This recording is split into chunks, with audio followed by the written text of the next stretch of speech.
Thursday morning, and thanks for checking out this forecast update. It's dry out there this morning. We do have some freezing drizzle out across southwest Indiana. We will have the chance for a wintry mix to work into the area as we go into this afternoon. Let's check out that forecast here. A light wintry mix later today. Again, that looks to really come in, I would say, after 3 o'clock this afternoon. Is when those chances will start to increase. Could see a little bit of light snow around this evening.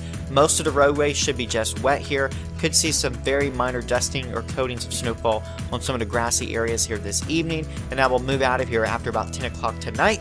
Looking at the rest of the forecast here, tomorrow looks pretty good. Some sunshine, a little bit warmer, highs back to the lower 40s. We'll keep Saturday dry and fairly mild or seasonal for this time of year as well. Now the big story is, as we go into Sunday, we have a chance of snow and a chance of some accumulating snowfall out there as well. Looking at that system currently on the data, looks like that will come into the area early Sunday morning and move out of here Sunday evening. And it could bring down a swath of snowfall and accumulating snowfall as well. We'll have to pin down, exactly how much snow as we get a little bit closer here. And as we go into next week, we're talking about some brutally cold temperatures. Highs only in the teens Monday and Tuesday. Lows that won't be too far from 0 degrees. Just, keep in mind our average temperatures for lows are now in the upper 20s by early March.